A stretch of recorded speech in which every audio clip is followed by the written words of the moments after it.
की और हरियाणा की डिस्ट्रिक्ट से निकलते हैं जिनके कोई परमिट नहीं होते, जो डिपार्टमेंट के साथ मिली भगत करके सरकार में बैठे पहुंच बड़ी रखने वाले लोगों से मिल करके हर रोज 40 ट्रक दारू के इस लॉकडाउन के दौरान हरियाणा में गए और उस शराब को हरियाणा प्रदेश में बेचा गया। करीब 1 करोड़ 10 लाख बोतल शराब की उस वक्त डिस्टिलरी से निकल करके शराब माफियों के हाथ से हरियाणा प्रदेश में बेचने का काम किया गया। एससीटी ने उस बात का जिक्र किया है अपनी रिपोर्ट में, चीफ मिनिस्टर के पास आज से 20 दिन पहले ये रिपोर्ट सबमिट करी कि भी 1 करोड़ 10 लाख बोतल ऐसी है जिनका अब तक कहीं कोई जिक्र नहीं आ रहा। ये शराब जो है एक्साइज डिपार्टमेंट ने मानी कि हमारे यहाँ से गई है। जो एससीटी बनी थी उसमें एससीटी का जो हेड करने वाला था टीसी गुप्ता, वो कल आपके सामने किस चीज़ को लेकर के हाँ भरे ना भरे, क्योंकि वो तो एक सरकारी ऑफिसर्स है, उसको तो सरकार की हर चीज़ को ध्यान में रखना है। लेकिन उन्होंने जब इसकी जांच शुरू करी थी तो फरीदाबाद का अकेला डीटीसी था जिसने अपनी रिपोर्ट उनको सबमिट करी। फतेहाबाद का उसने अकेले ने करी। बाकी जो 21 डीटीसी थे उन्होंने ये कह करके उसको मना कर दिया कि भी हमने तो अपनी रिपोर्ट बना करके एक्साइज डिपार्टमेंट को दे दी, आप उनसे ले लो, हम आपको डायरेक्टली नहीं दे सकते। जबकि वो कमेटी बनी थी जिसका काम जांच करना था, उसके सामने मुख्यमंत्री की बनाई कमेटी के सामने हर हालत में उनको दस्तावेज देने बनते थे। पहले दिन से ही ये दस्तावेज नहीं देने का जो रीजन रहा उसमें साफ था, स्पष्ट था कि इस शराब घोटाले के पीछे मंत्री का भी हाथ है। एक तरफ मुख्यमंत्री किसी टीम का गठन करता है, एससीटी बनाता है और उस एससीटी को एक डिपार्टमेंट जो है कोई दस्तावेज मुहैया नहीं कराता, इसका मतलब चीफ मिनिस्टर को चैलेंज है। इसका सीधा सा मतलब है भी चीफ मिनिस्टर को, जो चीफ मिनिस्टर ने कमेटी बनाई थी उसका महत्व खत्म कर दिया उस डिपार्टमेंट ने।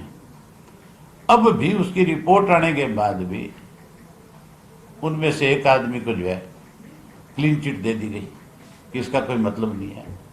मैं ये कहता हूं कि केवल एससीटी की उस रिपोर्ट के ऊपर कार्रवाई नहीं, बल्कि वो 1 करोड़ 10 लाख बोतल का जो मामला है उस मामले की जांच होनी चाहिए। और मुझे नहीं लगता कि कोई हरियाणा की सरकार में बैठा अधिकारी इसकी ठीक ढंग से जांच करके उन मुजरिमों तक पहुंच सकता है जिन्होंने ये बड़ी गड़बड़ करी है। इसके लिए इसकी जांच जो है किसी न्यायिक जांच अधिकारी से करानी चाहिए, या तो कोई हाई कोर्ट के सिटिंग जज से हो, और या इस इश्यू को, इस मामले को इसको सीबीआई को दे देना चाहिए। मुख्यमंत्री ने आज जो बयान दिया है, जो मुख्यमंत्री ने कहा है कि चाहे कोई भी आदमी इसमें इन्वॉल्व है मैं उनके खिलाफ कार्रवाई करूंगा, तो मुख्यमंत्री को सबसे पहले उन दोनों के खिलाफ कार्रवाई करनी चाहिए जिन्होंने मुख्यमंत्री के आदेशों की अवहेलना करी है, जिन्होंने मुख्यमंत्री के द्वारा कराई गई जांच को फाड़ करके फेंक दिया, एक तरह से सीधा सीधा चैलेंज कर दिया कि मुख्यमंत्री ने तो क्या जांच कराई, हमें मतलब नहीं है।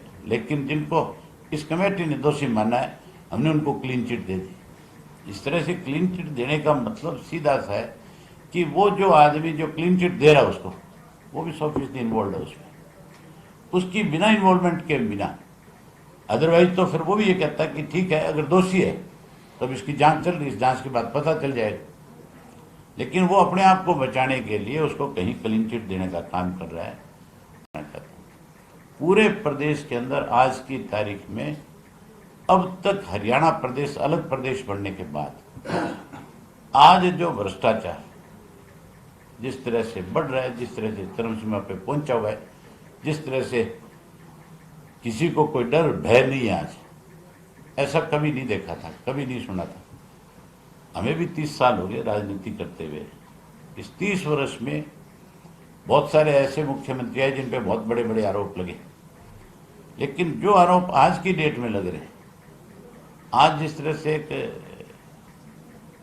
खुला भ्रष्टाचार को बढ़ावा दिया जा रहा है, उससे स्पष्ट है कि प्रदेश आज दिवालिये की तरफ जा रहा है। प्रदेश में ना तो आज कानून व्यवस्था नाम की चीज है, और भ्रष्टाचार आज चरम सीमा पे पहुंचा हुआ है। मुख्यमंत्री केवल अखबार तक स्टेटमेंट दे करके लीपापोती करके।